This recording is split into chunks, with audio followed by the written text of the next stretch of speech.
Man, this all goes to dark and I places. think it's Washington. Washington is where they can kidnap your child. How do you have states that are becoming so hyper-polarized when it comes to the issue of abortion, when it comes to the issue of sex changes for children?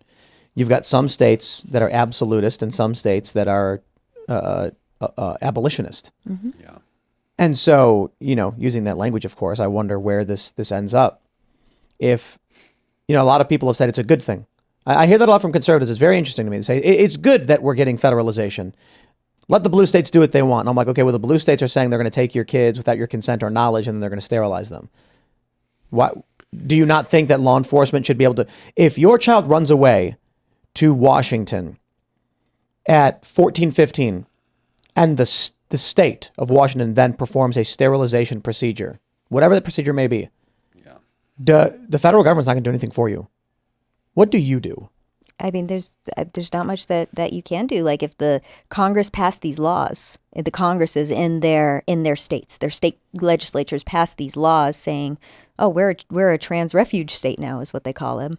So so the police can't do anything because it's lawful. Well, what is in our control as parents is what our kids are exposed to. Yes. And how they're brought up. And so, I would imagine that these kids that get sent to Minnesota and California for sex change operations, like they weren't brought up in a way where they were just instilled in truth and solid values, and they were left.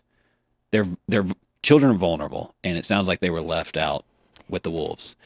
And so to me, some things that we can do as parents to make sure our kids don't end up, as refugees to get sterilized is we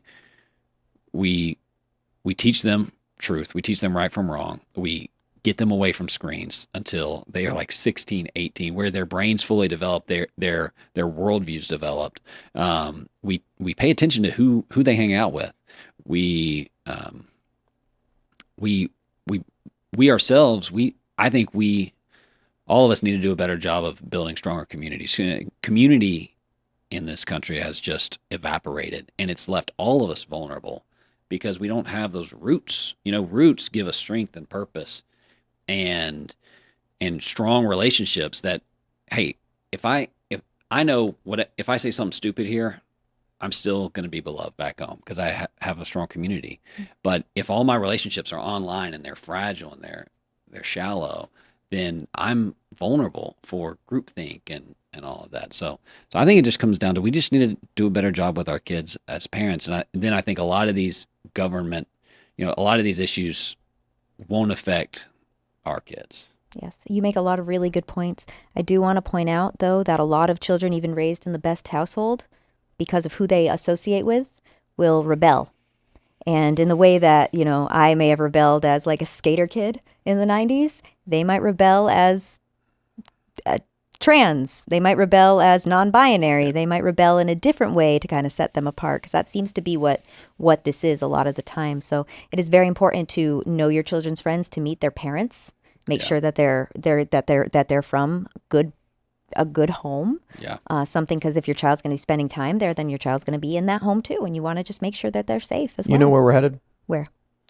There's going to be, and may already be, let's say you live in Texas, and you think, look, my kid goes to a good private school. We're good. Kid at the local park. Let's say your kid's 12 or whatever, riding bikes, and has got little friends, little Jimmy, Johnny, Sarah, and Jenna. And you're like, they're good kids. I see them playing. Nothing weird out of the question. Your kid goes and hangs out with Jenna's parents at Jenna's house, and they're having a birthday party. And Jenna's parents are very woke. But also they know not to say these things to conservatives. They're very concerned. If we say, they may freak out, and it could be bad for the child. And then without your knowledge, your kid is being told, you're actually a lesbian. You're actually, I can tell by the way you dress. Did your parents tell you this? Did they let you know? And the kid says no. It's like, they'll probably get really mad at you. This is very groomerish behavior. But you know where I see this going? With these new laws, it's only a matter of time before one of these kids says, do you feel like it? Yeah, you do? Yeah. Okay, get in the car. They drive them to Colorado or whatever state nearby. You now haven't heard from your kid. They bring them to Washington and they say this child is trans and needs the procedure. You freak out and call the police. Washington says they did nothing wrong. There's literally nothing wrong with what they did. It's protected under the law. That makes my skin crawl as a mom, that story. Yeah. Now, I think some iteration of that is the doors being opened because of the laws, the sanctuary laws that are being passed. Texas will still say something like, you kidnapped this child, and they'll say, do something. Washington's protecting us. The federal government, of course, under Democrats, is going to be like, nothing wrong. Nothing wrong happened. A child was being abused, and they say rescued the child. Bye. And then you don't see your kid. Or when you do, they come back, they're sterile. Oh my God. That's like a terrifying future. Well, how would a child get to Washington? They could take a bus or to get a ride. Yeah. So another scenario is one of your kid's friend's parents, because you don't know them, says, I'm going to give you $100. You get on this bus and you go to Washington and you get the procedure. They're not going to say anything like that. They're going to say, people there will take care of you. And they'll go, okay. And this kid is impressionable, doesn't understand. They get driven to the bus, and then the kid gets on the bus and says, I didn't do anything. The child told me that they were being abused, so I gave them some money. Yep. That's it. And then in Texas, they're going to say, well, Jenna's parents didn't do anything wrong. And then you're going to say, where is my child? Where did my kid go? And then you're going to get a phone call 2 or 3 weeks later saying, this is Washington Department of Health and Human Services letting you know, we've provided gender-affirming care to your child. Her breasts have been removed. She is, undergone cross-sex hormones, and because of the concern of abuse, we will not be returning her to you. That's it. My kids aren't ever seeing friends again. Yeah. Oh, what's that? I have a funny story about I think Florida's mostly okay, though, Funny story about one of my daughter's friends. She gets a text from one of her friends in Florida, and he goes, is your mom the redheaded libertarian? And she goes, yeah. She goes, I was watching Timcast with my dad, and I pointed out that's my daughter's name, Mom, and he didn't believe me. And this is like the friend she just had at school. She hadn't been hanging out with him or anything. Wow. So yeah, he'd been over for like her birthday party or something. So I ended up bringing her to his house a few weeks later, and like the dad comes out and the mom comes out, and there's like, I'm like, your kid is not a liar. This is where it gets weird because for me at least, I'm not Christian, but this is why church is so important. It's why I've praised Shabbat with Jewish families. It's why I think church is so important, because what you get with these are people of strong morals meeting with each other, sharing a particular worldview, and it is a safe place. The thing I find absolutely fascinating about Shabbat, Jewish families say disconnect Friday evening and it's family time until Saturday evening.